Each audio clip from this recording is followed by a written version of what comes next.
And let's bring in the commissioner of the Western Hockey League, Ron Robison, who knows his way around draft lotteries. He's done a few from his office in Calgary. Good day, Ron. How are you, sir? Very good, Rod. Thanks very much for having me. Just a hockey question overall before we get to the dub. What was your take on the draft lottery yesterday, how it was handled, and what's your take on New York Rangers winning it? Well, I think that when you look at the objective of any draft is to reward the teams in reverse order. And I think it's often open debate. I think, though, everyone has to relax a little bit under the circumstances that we're dealing with here. This is uncharted waters for everybody. And I think the NHL challenged themselves to think a little bit out of the box on this one and create some more interest. And it certainly did that. There's no doubt. And you, like you say, you got GM screaming from every market over advantages and so forth. And that kind of goes back to return to play for you guys. It's been a while since we've had you on. And since we've had you on, you guys announced December 4th as the target date. Would you mind telling your fans today what went into that decision, Ron, and where we sit as a league here on Tuesday, August the 11th? Well, it became apparent to us, Rod, as we worked our way through each province, each of our 6 jurisdictions. We have the 4 western provinces, of course, and in the Pacific Northwest, we have Washington State and Oregon as well. And it became quite evident to us that as we worked our way through those discussions that we weren't going to get to where we needed to get to in October.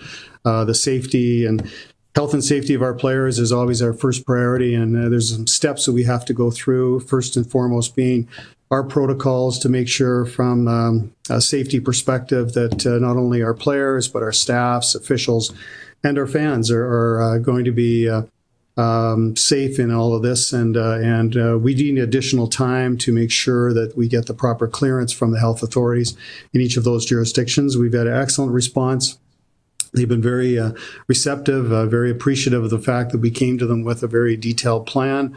But it does take time to work through. They're dealing with a lot of challenges, as you can appreciate, in every province in each state on a day-by-day basis. And we're just one of those constituents that are requesting some help. And then secondly, of course, and the major challenge for us is the spectator capacity and what that's going to look like. And we just feel that we need some additional time to have those discussions. A lot of it is in the timing, and so we're hopeful that in the coming months that we can have some productive discussions around that as well. We did have some questions come in from your Dub fans ahead of the interview, and some were asking, December 4th, do you envision fans in the building? Or, are we looking at a empty concept like the NHL? What does it look like beginning December 4th? Yeah, we're hopeful that we can have spectators. We're a spectator-driven league, and we need a certain percentage of spectators in order to be viable as a league. And so, yes, our objective is to achieve that. We are working with the health authorities in each of these jurisdictions, and they will ultimately make that call. But we're hopeful we can find a formula that's going to work and be safe for everybody concerned. I've got a question, and I think you're the guy that can answer it, Ron, with the December 4th start date. And then I see Dr. Bonnie Henry in BC saying, no sports in 2020. A direct quote from her. It's a juxtaposition. How could you play in BC if you're not allowed any sports, or people past 150? Where are you with her and WHL teams in BC playing in 2020? Well, BC specifically, we have been in discussion with at least 4 departments, including the health department in BC. We're making good progress. I think they're very, again, receptive to our plan. Spectator capacity is the biggest challenge we face in all jurisdictions, and what that will look like ultimately in BC will be her decision and their department's decision. So we haven't got there yet. I think it's important to ask those questions more specifically at the appropriate time when the health authorities feel that the number of cases and so forth are leveling off, if you will, or more under control than what they may be currently. So I think we certainly believe that there's going to be the willingness there to have the discussion around spectator capacity at the right time. I hope you don't mind. Some fans have got questions, Ron. I don't think they're too hot button. Zach in Calgary says, Ron, will you be having hub cities for the WHL? Is that on the table, Ron? No, it's not.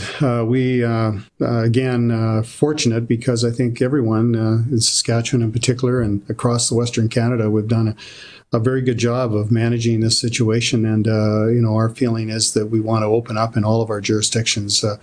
Whether we'll be able to do that or not remains to be seen. Obviously the number of cases in Washington State and in Oregon are significantly higher than in Western Canada, and that's something we're monitoring very closely. We have the border issue that we will be obviously having to deal with as well.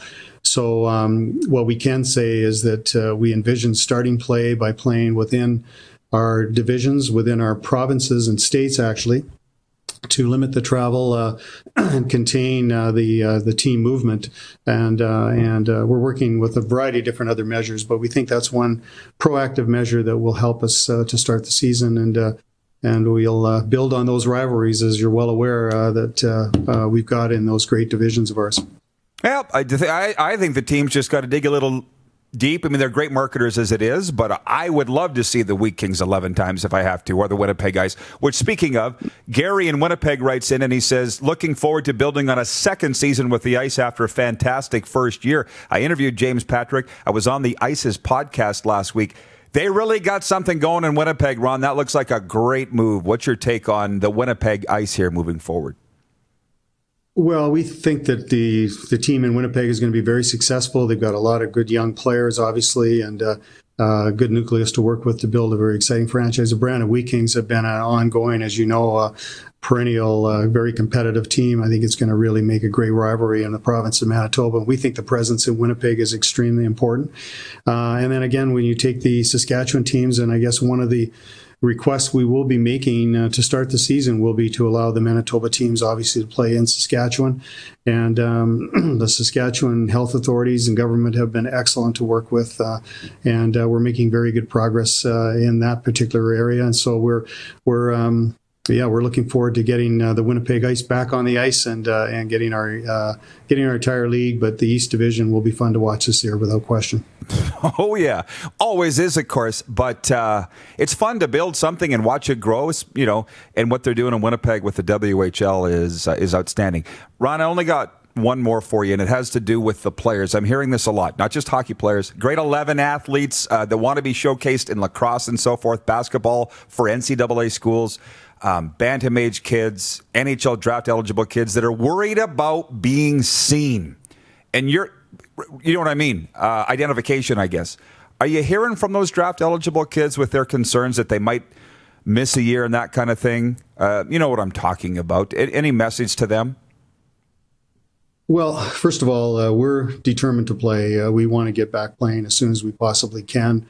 We're disappointed to miss the October window. I know that puts some strain on the players and their training and development over the next couple months, but we are developing plans right now to communicate with them and all of our players, roster players, in preparation for training camps. And I think that everybody we've been certainly in discussion with, Rod, has been very understanding of the circumstances we find ourselves in.